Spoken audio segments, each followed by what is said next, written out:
If it turns out that you're one of those people who, for whatever reason, does not feel you have a sense of purpose, there's kind of an overall sense of purpose that you can adopt if the whole theme of purpose means anything to you whatsoever. And that umbrella sense of purpose is the following. Do your best to cultivate a mindset and a commitment that each day, one of your biggest priorities, if not your biggest priority, is to somehow find a way this day that I'm going to grow and somehow find a way that I'm going to be of service.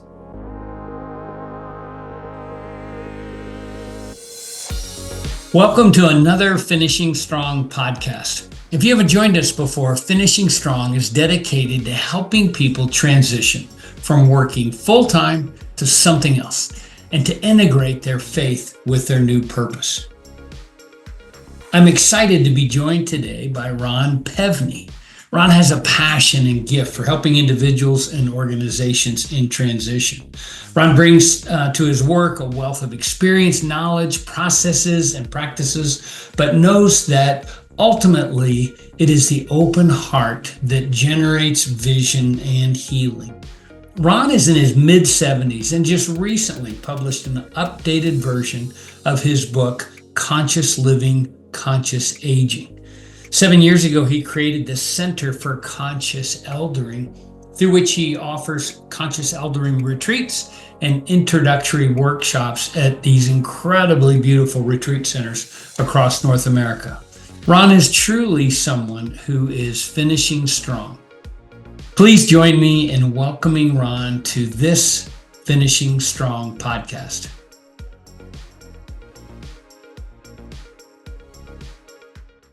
Thank you so much for joining us here on Finishing Strong. I've been excited to have this time with you. I've heard you on a few other podcasts. I've gotten your book. I've gone to your website. I've learned a lot about both your background and what you're doing today. But let's just jump into just what conscious eldering is. And first, I love the term. As soon as I heard it, I was a heat-seeking missile. I got to find out more about this guy and what they're doing, just because I love how you've just packaged the term and packaged your mission. But tell us what it is, and then I'll just ask you ahead of time to maybe compare it to, as close as I can get to, is some mentoring of people. So yeah, make that comparison for us. Well, first, Jamie, thanks for inviting me. It's an honor to be with you. And with all the prep work you just say you've done, perhaps I should be interviewing you about this work. But since you're the host and I'm the interviewee, I'll be happy to respond to your questions. Sounds fair. Conscious eldering, as I teach it, write about it, and understand it, is a vision for aging, a paradigm, if you will, that is empowering, in contrast to the fact that our society doesn't know really what to do with older people. There's not any kind of a comprehensive vision for what aging can be. I think people are just, trying their best to do it well, but there's not any kind of a strong vision that people can kind of commit to and to grow into. Conscious eldering is a vision that sees aging as being, and our years after retirement age, generally speaking, as being a time that's full of opportunities for personal growth, for spiritual growth, for living with purpose, for finding fulfillment, for being of some kind of service to the world now and for the generations to follow, which has always been the role of the elder. It's an empowered vision. And it's not just a vision, it comes along with a whole set of practices and ways that people can grow into preparing themselves to embody the fullness of this vision as much as possible. I will say conscious eldering is not some airy-fairy vision, and I think there's some around that say you can live forever, or that deny the reality that we're going to suffer losses. We're going to suffer diminishments as we age. But even with those, conscious eldering helps to prepare us to have purpose and to be of some kind of service and to have meaning in whatever our life circumstance is. Yeah, I like that. So let me go to then, how would you compare someone who's gone through this and they've come out of the process? We'll talk more about the process later, but come out of the process, they are kind of officially a conscious elder, or they're pursuing conscious eldering, and they want to give, right? They want to give that wisdom and what they're learning to someone. How does that compare to just mentoring? Right? Get with a younger person and spend some time with them. How would you make that distinction between those two things? Well, I think mentoring is absolutely wonderful. And I think that mentoring is and has been, I think, throughout history, one of the key activities that elders, and I use elder with a capital E, somebody who's grown into a certain state of being and a certain role, and not just somebody who has grown old and has some wrinkles and white hair. But mentoring has always been one of the key activities of true elders. But true elderhood is about much more than a particular activity. And furthermore, I think the ability to truly mentor well is something that requires a certain level of self-awareness, a certain level of being able to really have empathy for another, to communicate well, to have some real wisdom to share. It's one thing to mentor somebody in just the technical aspects of a job, but it's a whole other thing to serve as a true mentor to somebody. And I think so many people I know, and I'll bet you do, Jamie, have had the good fortune as they've gone through life to have a mentor. And that mentor has been somebody who has meant a lot more to them than just showing them some of the in and outs of a particular profession. And so I think the kind of mentoring that a conscious elder does, it's an important part of that particular role and state of being. Not the only part, but the quality of that mentoring really depends upon a certain amount of personal growth. So speaking of the growth, you mentioned this several times, Ron, in your writings and in your other podcasts. You referred to the work of a conscious elder and really the need to do the work, right? Inner work, outer work, and inner growth. Well, I'm a fan of all of those. Probably have more experience with facilitating people with inner work. But how does that fit into the role of eldering, and what's that process look like for people who have created the awareness? They want to do this, they want to move forward, but they kind of need to start with maybe call it walk before you run, or the awareness around yourself before you begin to pour into others. So what do those terms, inner work, outer work, and inner growth, mean for you? Well, I think I'll begin to answer your question, Jamie, by saying that the whole concept of conscious aging or conscious eldering is almost meaningless to people for whom there is no awareness of what personal growth is. And I think conscious aging, conscious eldering, whatever terms, there are lots of terms around there. People who pursue that and commit to that are outliers. The kind of people who come to our retreats, and I offer week-long and shorter retreats in conscious eldering, they are people who have some understanding of what growth is and that growth is possible, and that feels important to them. So that's a starting place. If you don't have any understanding of it, then I think most of what I have to say or write about wouldn't be of any interest anyway, and there wouldn't be any way to relate to it. So given that as a starting point, there are a lot of personal growth practices that can help us to expand our understanding and awareness of who we are, of some of the blockages to us really living our potential and living with joy. There are many, many ways to help increase that self-awareness, to become aware of various habits and ways of being that may not serve us at all and we're not even aware of, to become aware of blocks to our energy. We've all grown up with having endured the slings and arrows of outrageous fortune. That blocks our energy as we age. And if our energy is tied up in baggage that has never been dealt with from the past, if we haven't grown so that we heal some of that, so we've cleared up our energy to move forward, then we're never going to be able to achieve what we might aspire to as we age. And so conscious eldering involves a lot of different tools and approaches to looking at the past, how we can heal the past, to getting in touch with our potential is moving forward, a sense of purpose.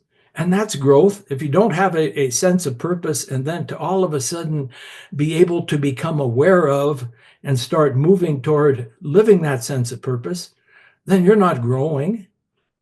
Growth is vital. It's vital to our true well-being as older adults and as elders. And it takes commitment. It takes some work. But first, it takes some kind of an awareness of what that work is, what the possibilities are, why it's even worth doing. Because I would say that it's probably true when you talk about growth that it is impossible to do any significant growing in our lives. I'm talking about growing our whole being, not just learning a few things. It's impossible to do any significant growing in our comfort zone. And therefore, people have to have a reason to step out of their comfort zone, to stretch out of what's comfortable, because that's how you grow. And so all this work really, it shows people a reason to do it, and it supports people in being willing to get uncomfortable for a bit, because the reward is going to be well worth it. Yeah. Gosh, great insights. Thank you, Ron. We'll unpack this a little bit more later as it relates to you personally, but most of my listeners are from some faith-based background, mostly Christian. What does the spiritual work you describe look like? Talk about the inner work, outer work, inner growth, and then you often will say, in the spiritual work. What does that spiritual work look like? Yeah. We have had people on our retreats, done a lot of retreats, of every possible spiritual persuasion and background, religious persuasion and background, priests, rabbis, nuns, who might identify just as many people do these days. Well, I'm spiritual, but I am not. Yeah, right. Yeah. Particular. We've had people of all these different persuasions, and we've never heard from anybody who has said that you're over there preaching a dogma, or what you say is incompatible with my particular spiritual path or whatever. And related to that, I've been invited to give retreats for groups of nuns at a Catholic monastery in North Carolina. But nobody has ever felt uncomfortable with the way I present or define spirituality, because it isn't about a set of particular dogmas or a particular way of doing things. Now, with that as the larger picture, Jamie, I know and I teach that each of us has within us a spark of something that is greater than our personality selves or our ego. A spark of the spirit, whatever you want to call it. That's in us. And the more we are able to and become able to get in touch with that, the more we're going to be in touch with the source of vision for what's possible for us, because it's not just coming from our ego, it's coming from a deeper spiritual knowing in us. The more we're going to be able to access healing energies for whatever kinds of healing we need. The more we're going to, as we age and we lose our ability to do stuff, our physical abilities, the more we're going to be aware that there's an essence in us that gives us meaning and purpose, even when our meaning and purpose isn't tied to what we're able to be doing. It's getting in touch with that most authentic inner knowing and vision and guidance in each of us. And all the world's spiritual traditions, at least as I know it, at their heart, are about getting in touch with that spirit. There are lots of different names, lots of different ways of doing it, but getting in touch with that. And so in conscious eldering, we help to emphasize the importance of finding ways to deepen that spiritual connection, because that's where the most authentic ways of being in the world and shining our bright light in a dark world, it's going to come from. It's going to come from being aware and exhibiting that part of our being. Yeah. Thanks. That's good. That's good to hear, and certainly matches up again with a lot of what we do with Finishing Strong, which is, let me talk about Finishing Strong a little bit, because we have such an intersection of things that we do, that you and I do.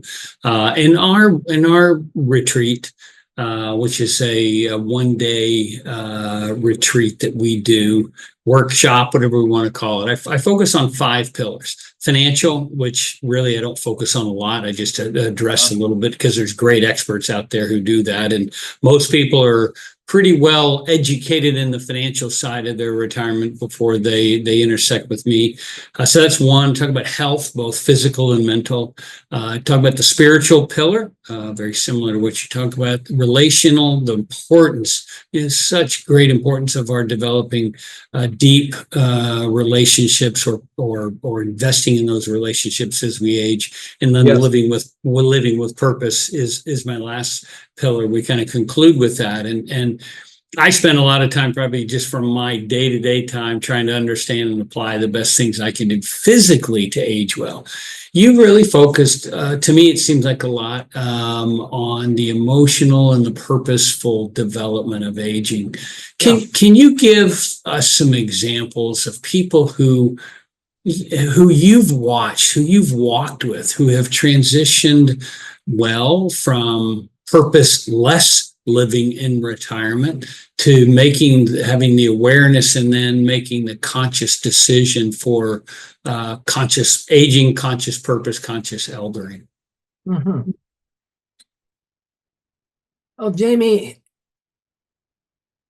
I think the first thing I would say is that in the work I have done, the retreats I have done, and mostly we have a signature 7-day retreat, and then I do shorter weekend retreats.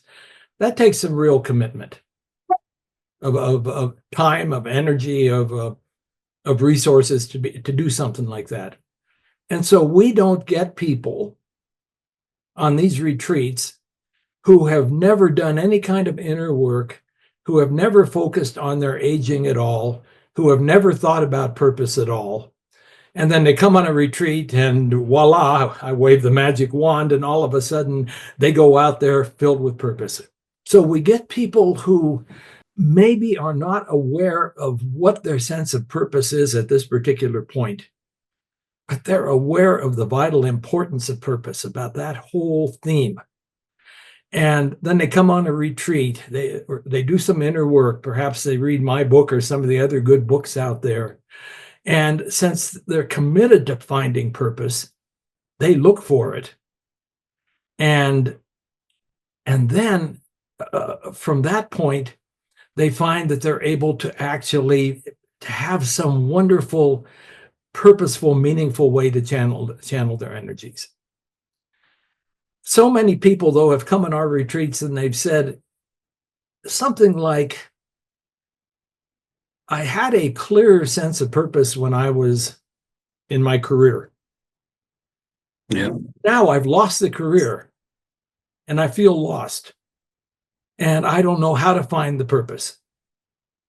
And we present this whole larger paradigm where so many of the elements are, excuse me, are woven together to help lead us to a clearer sense of purpose and how we can give our gifts.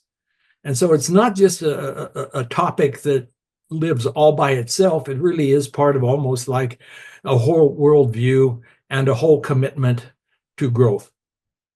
But what I can tell you is that I got a letter the other day from a woman who lives in the Villages, which you may know of. It's this monster community of 20,000 older adults in Florida. Yeah, Florida. Yeah, yeah. She was bemoaning the fact that almost everybody there that she meets is only interested in using that as an opportunity to play and not having any responsibilities.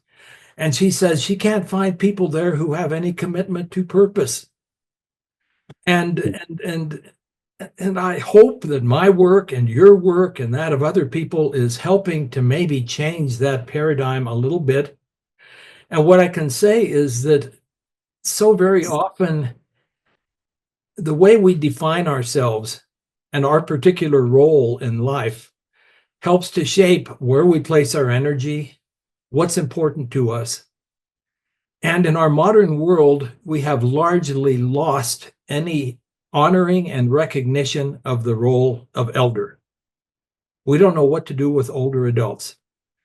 But many people come to our retreats and they say, ultimately they say, I'm here because I know something about the idea of elder, the little bit they may have heard about it from, traditional societies and all, something about that resonates. And something about they feel like somehow that applies to me. That is somehow a role I can aspire to. And the kind of work that we do helps people to understand that role and then to begin to try to grow into that particular role. And by definition, elderhood involves living with purpose. And that's a long answer to your question. I covered a lot of ground. I hope it makes sense to you. No, it totally does. It does. It does then lead to another question I have, because you use so many terms so eloquently, and they're not only eloquent, they're attractive and inviting. And so let's talk for a second on vocabulary a little bit. And for those of us in this space, it's a large space we're actively trying to eliminate ageism, whether it's in the workplace or in our communities, or at least we're conscious of it. It seems that a lot of thought leaders are landing on the term older adults, where we fight vehemently against labels of seniors or retirees or snowbirds, or even to the worst end, old folks or elderly, and it just crushes me. I was on a call 2 days ago with a guy who's just barely turned 60, and there were younger people on the call with us, and he said, I'm the old guy, and so I think this way, and I just cringed, just because that, to me, that takes him and puts him in this box, and he's kind of created this box to be looked at. But you've invited us into a view of elder and eldering, and certainly, again, a lot of the people that I know who may be listening to this come out of a traditional, probably a traditional Protestant church, where elder is an office. It's an office of leadership, presbyter. Chip Conley, has many know, has formed the Modern Elder Academy, which I'm a part of. But in your work, embrace that term, the noun elder, and then the verb eldering. Let's unpack those a little bit. Well, it's definitely the case that we do not know how to speak of older people. And part of that is because our modern world doesn't really have an understanding of a particular state of being that older people can grow into and can aspire to. It doesn't understand what I believe to be true, many indigenous teachers around the world believe to be true, and a great many modern psychologists and spiritual teachers and guides to be true. And that is that they're in the development of the psyche. And our psyche develops over time. I don't have the same psyche now that I had 20 years ago or that I had when I was an adolescent or a kid or whatever.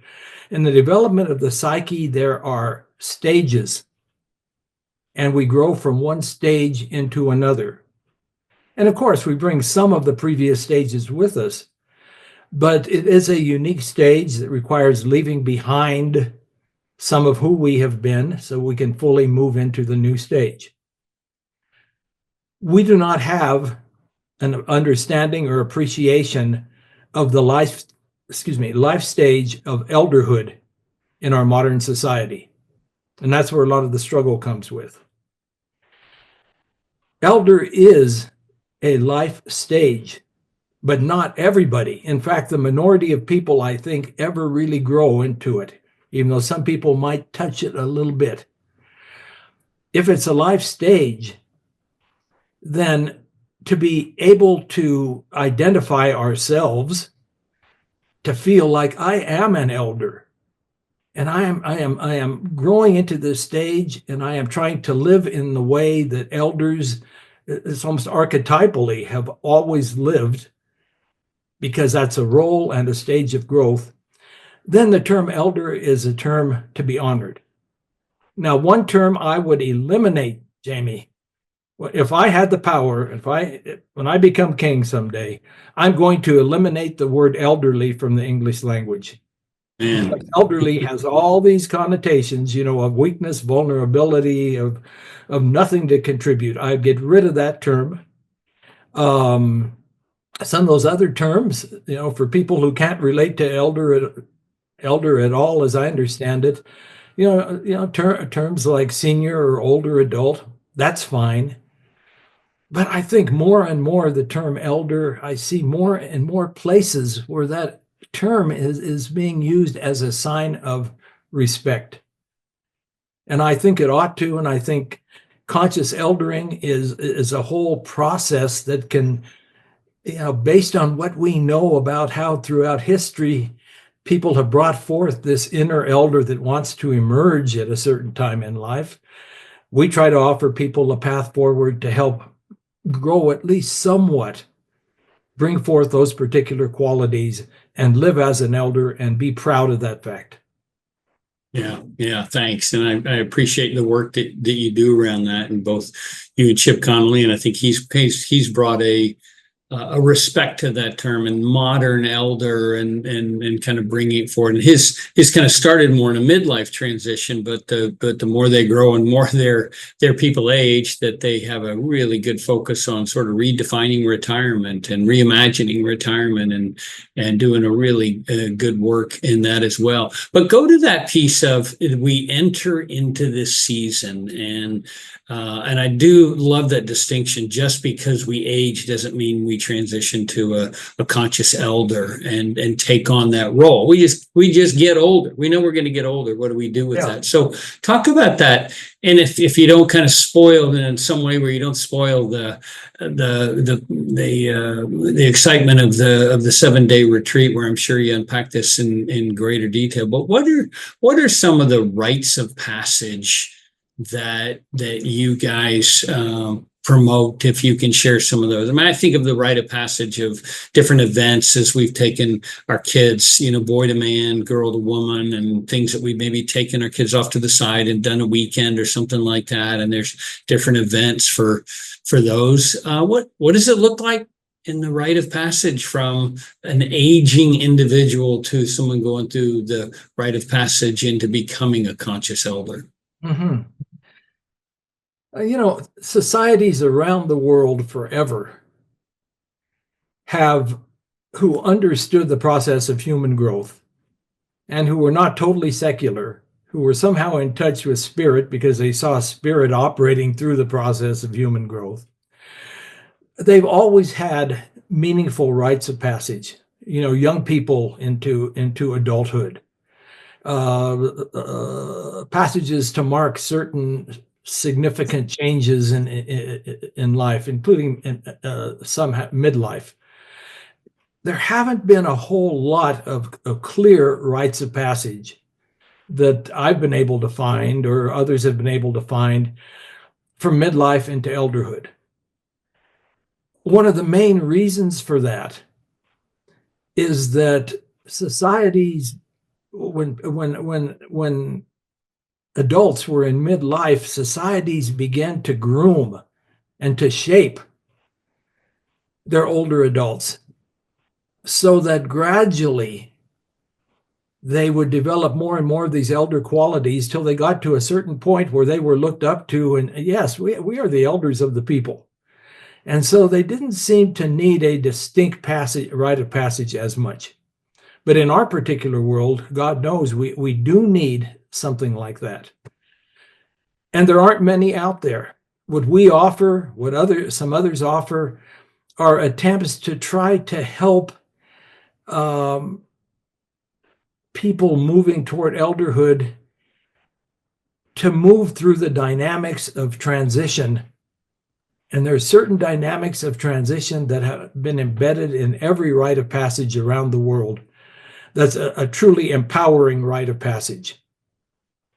And one of those, the first dynamic is called separation or severance, a name often given to it. And that's helping people to recognize that if I'm moving into a new life stage, something needs to be let go. I can't just keep adding on and carrying more and more stuff with me. I'm going to be leaving behind in some way who I have been. And so helping people prepare to leave that behind. And then there's always this central stage that we've totally lost track of, I think, in our world, Jamie. And that is what's sometimes called liminal time or liminal space, sometimes called the neutral zone, sometimes called the fertile void. And there's always an understanding that in any true passage, that we have to go through a time when we're not who we have been, and we're not who we're becoming, and we may not know who we're becoming, and it can feel empty.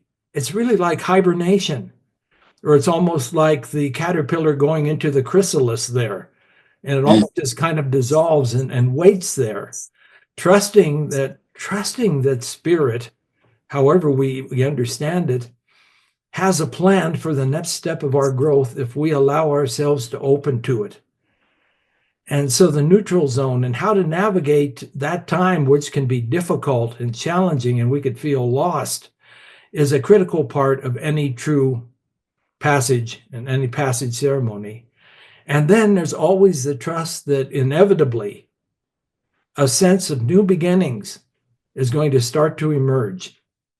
That new possibility, whatever we can become in the next chapter of our life, we're going to begin to get clues and intimations, and we do our best to support them, and they get stronger, and all of a sudden we begin to feel that, yes, we made a shift. Somehow we are in a new stage, and somehow we are a different person.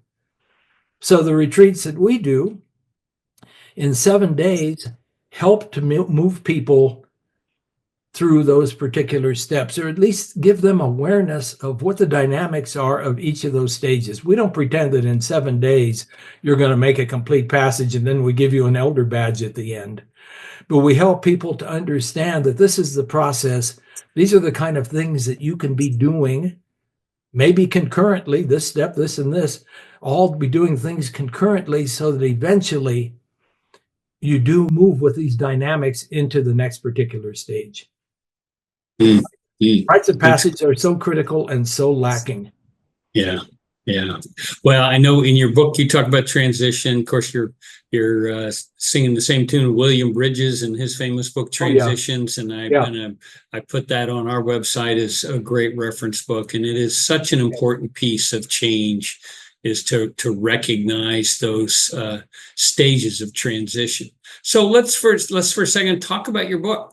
You've had the book around for a number of years, but you did a re-release recently. You made some edits and some additions, and I want everyone to know that you've got the book out there. I've enjoyed it. I hope everyone will be on our website as a resource. We'll also have it in the show notes.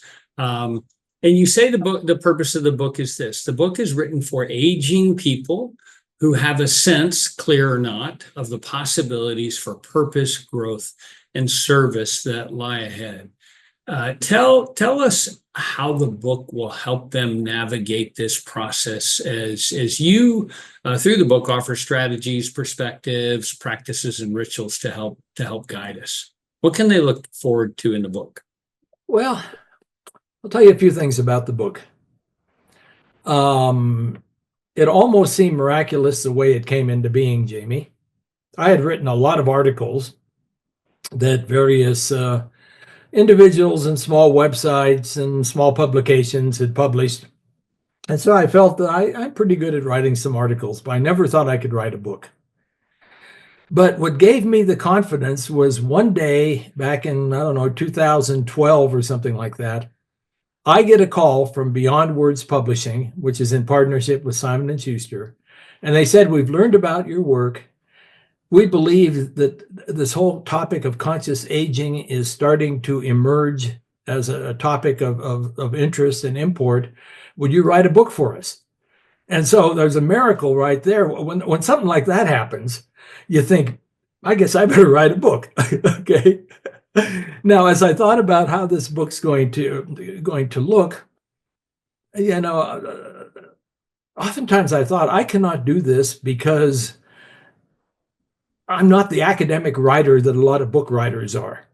And I wouldn't be good at having 4,000 footnotes.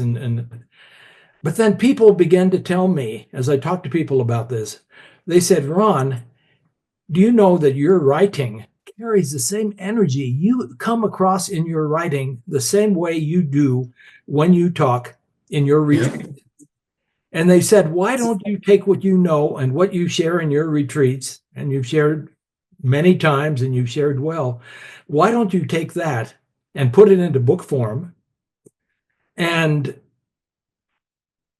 have it be structured so people who are not doing a retreat can at least begin to move through various of these dynamics of this journey of growth into elderhood. And so I'd already written it. I've already said it. I was able to weave it all together, and I wrote a book that is very much akin to experiencing one of our retreats. Not quite the same, but it's akin to it. It's got a lot of tools for dealing with these 3 stages of transition we talked about, with a particular, I think for a lot of people, a particular emphasis on the one that nobody wants to face or even admit, and that is that neutral zone time. Mm-hmm. Anything to avoid it. We'll try to stay stuck in the past because it's comfortable. We'll try to rush into new projects and new goals that may not fit us at all, and probably just are another version of what we have lived before. But anything to avoid having to just kind of be with ourselves, be with that spiritual part of ourselves and see what wants to emerge. And so my book really is a guidebook for how to move through all of those dynamics into the state of elderhood. Now, does that respond fully to your question, or just began to touch on? Oh, yeah, no, you did. And I think I having now spoken to you longer than we did the first time, and then reading the excerpts from the book, I think that your friends have said it accurately, that the book is written in a way that sounds like Ron sitting around a living room and sharing wisdom. So I really encourage everybody who's interested in this to get the book, Conscious Living, Conscious Aging, Ron Pevny. So let's talk about your retreats. You have, I think you have 2 scheduled this year. I think 2 are the long ones, but tell the listeners about what they can expect from the various types of conscious eldering retreats. But maybe let's start with the anchor one, the 7-day retreat, and where are those? What do those look like? How can they register? It's called Choosing Conscious Elderhood. Mm-hmm. It has been our signature retreat, probably for nearly 20 years. It evolves. I do not want to just take a retreat or have my co-guides take a retreat out of a can. it's always growing. Every time it looks a little different. It depends upon the group that we're with and new understandings we might have and what seems most important in the moment. We've done them in a lot of places, but we don't do a lot. The Center for Conscious Eldering, which I created 20 years ago, is not a big organization. We don't do a ton of retreats. These days we do 2 or 3 a year. And then probably a couple of weekend workshops, usually for some group that invites us to come and to do it. And by us, I mean myself, and I have 3 other colleagues who are truly committed and capable of guiding these retreats. Yeah, they don't need me to be there. The place we have done the most over the years is our favorite place, and we're kind of identified with Ghost Ranch, New Mexico. Yeah. And, people know it. That's Georgia O'Keeffe made it famous. It is an incredibly spiritually powerful and beautiful piece of land. We do it there. But we're doing one there in the fall. This spring, we're doing one at a wonderful retreat center east of the Mississippi, because people keep saying you're always out west. How about those of us who live east? It's called Hope Springs Retreat Center in the Appalachian foothills near Columbus, Ohio. And then we'll have a couple weekend workshops that aren't yet clarified. And we're doing one retreat. And it's the only one I'm offering this year because I'm going to be putting my energy into more writing. It's called Next Step. And it's only for people who over the years have done a Choosing Conscious Elderhood retreat, a chance to get together and to share with each other, what have you learned since you've been on this journey of conscious eldering? What are the pitfalls? What are the challenges? What are the successes? What are the strategies? And so that's that. People can learn about our work and our retreats and see a lot of interviews like this one eventually, and poetry, a lot of fine articles at centerforconsciouseldering.com. centerforconsciouseldering.com. Great, and I'm on that website now as we speak, and there's a ton of resources there, just unpacking some of the things that Ron's been talking about today, their service, their programs, the way to get involved in with them, the learning about their retreats, and then also lots of different articles and resources. So encourage everybody to go to that, look at it, see what you learn, and learn more about Ron and his just all of the things that he has going on. Gosh, you're in your mid 70s and you're going strong. You are one of my new friends that is finishing strong, and it's a joy to be with you, and it's just an inspiration to see. You could be doing a lot of different things and working on your handicap or sitting there watching a lot of TV, and you've chosen to lean into to this role of a conscious elder and have just poured into lots of people for lots of years. So know that you're an inspiration to me, and you're an inspiration to, I think, a lot of people that will hear this and get to know you a little bit through this. Well, thank you, Jamie. Jamie, do we have a couple minutes for me to share a couple final thoughts about purpose? Absolutely. Please do. As I'm sure you know, and many of your listeners know, scientists from around the world who study healthy longevity and teachers in the world's spiritual wisdom traditions, all are concurring that the most important factors in aging truly well are twofold. And one is living with a sense of purpose as our guiding light. And the other one is having true community. And you spoke about this at the beginning. And it doesn't just mean a pile of people around you. It means some kindred spirits that you could really share who you really are with, and they can share it with you. So purpose is absolutely vital. And if it turns out that you're one of those people who, for whatever reason, does not feel you have a sense of purpose, there's kind of an overall sense of purpose that you can adopt if the whole theme of purpose means anything to you whatsoever. And that umbrella sense of purpose is the following. Do your best to cultivate a mindset and a commitment that each day, one of your biggest priorities, if not your biggest priority, is to somehow find a way this day that I'm going to grow and somehow find a way that I'm going to be of service. And there are a million ways to grow, and God knows there are a million ways we can be of service. And so do that and keep track of how it feels and what type of ways of being of service seem to bring you alive, to kind of make you shine inside.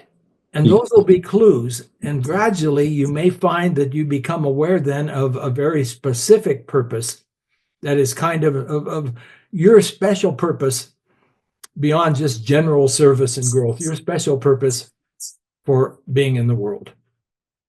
That is one great way to start.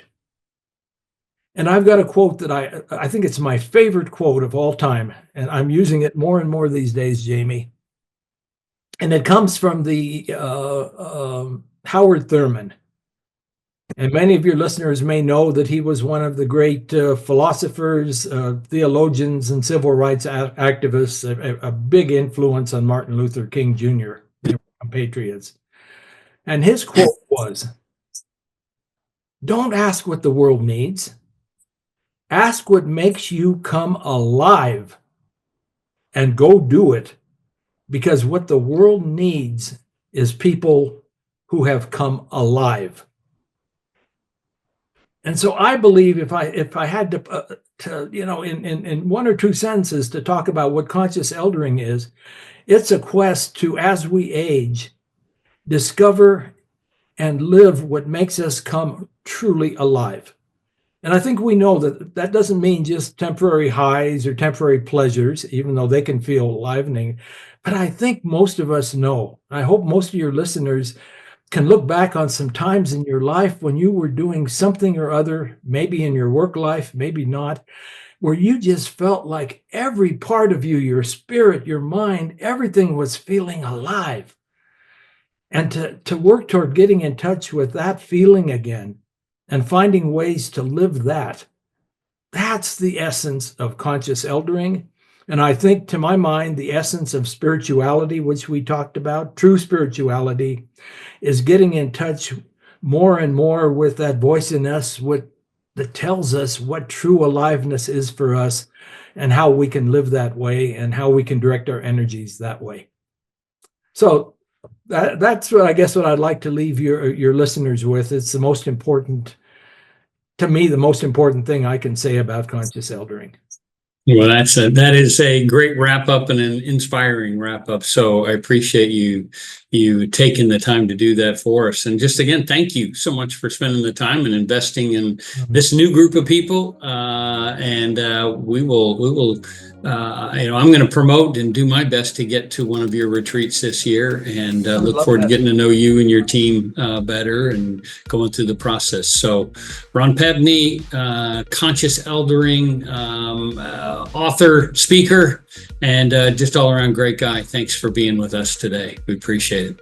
Thank you, Jamie. It's been a pleasure to talk with you. I wish you well in your good work. Thank you. Thank you for joining our podcast today. If you want to learn more about Ron and the Conscious Eldering Retreats, you can reach him at ron@centerforconsciouseldering.com, and that's also the website. You can also learn more about us at www.finishing-strong.org, where you can register for one of our upcoming events or sign up for a retirement coaching session with me.